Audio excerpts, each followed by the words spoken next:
Your dream became true. You finally landed at Keflavik International Airport. Welcome to Iceland. You planned your trip, booked your accommodations, your rental car. What will you do when walking out of the airport is according to your personal taste. What will be your choice? Blue Lagoon, Golden Circle, City Center, or jump right into the nature adventure? What are you looking for when you choose Iceland as your next travel destination? Let me share my approach. I hope something might be according with your own taste.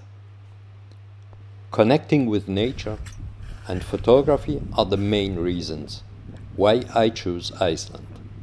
If this country has become such a popular destination in the last years, I strongly believe that it's because more people are looking to return to essentials, to nature, due to the crazy lives most of us are confronted with. But also and mostly because we become aware that slowly we are losing our environment, our nature. I'm feeling alive in Iceland, part of the nature. Before going to your first destination upon arrival, you have to pick up your car if you decided to self-drive. I'm doing everything by myself. It takes more time to organize, but it gives me the most important, freedom. That's why I choose a camper van, which gives the flexibility to stop where I want, or weather dictates. The second mandatory step is buying food. I love to cook on a daily basis. I put you in the challenge of the best camping food. There are plenty of supermarkets around the airport.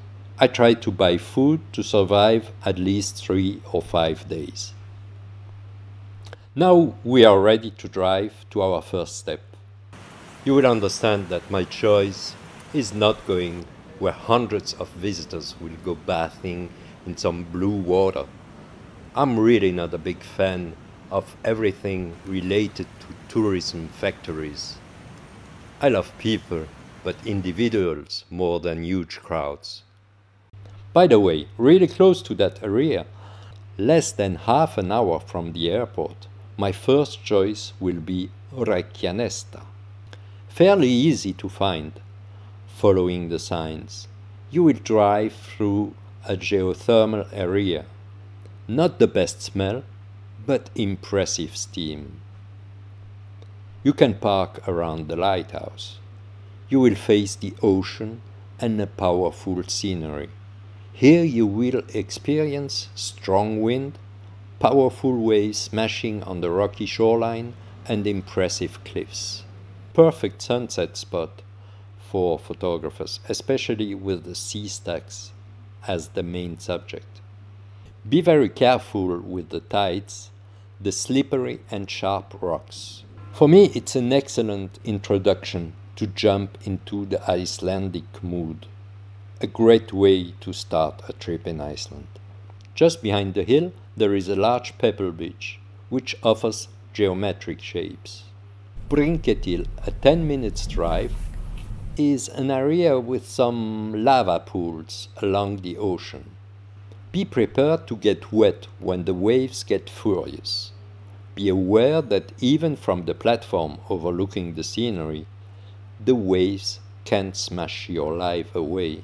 Another option, if you have more time, is to start your visit with the Golden Circle.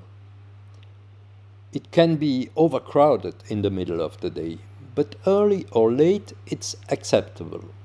The very popular Golden Circle is one of the most visited places in Iceland because it's so close to Reykjavik. It consists of Thingvellir National Park, the Geysir Hot Springs area, and the Gullfoss waterfall. I would also add today Brúarfoss, which is a hidden beautiful waterfall, one of my favorites. But it's a 1-hour hike to reach it on a market path. And now there is a parking lot to prevent disturbing this private holiday housing area. As a photographer, it's a must-see waterfall, especially for its amazing shapes and its incredible blue color. Even though there are not tons of different composition and the orientation in regards of the light isn't perfect, it's just a unique piece of nature. In winter, it's even more fun to take pictures here, because ice and snow add more mystery to the landscape. Thingvellir National Park is an historical area renowned because the geological line of the tectonic plates between Europe and America can be seen, both at ground level and underwater.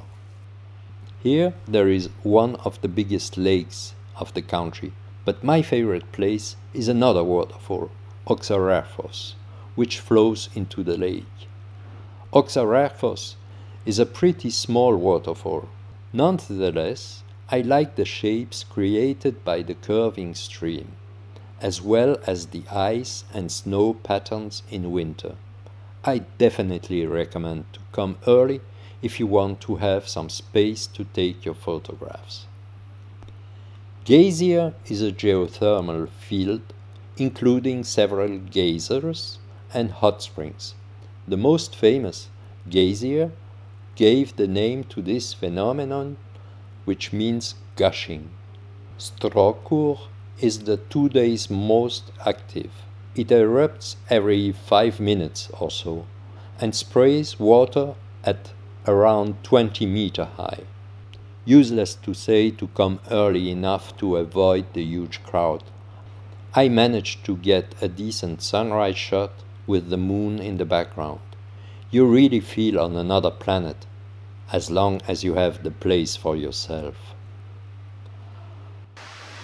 Gullfoss is the last step of the Golden Circle, one of the largest and powerful waterfalls in Iceland, one of the most impressive but also most challenging to photograph because all of the spray in the air, and it's so large that composition and framing is a nightmare. But it's worth a visit to feel the power of the water. In winter, the path is closed because there is so much ice due to the spray and too many visitors.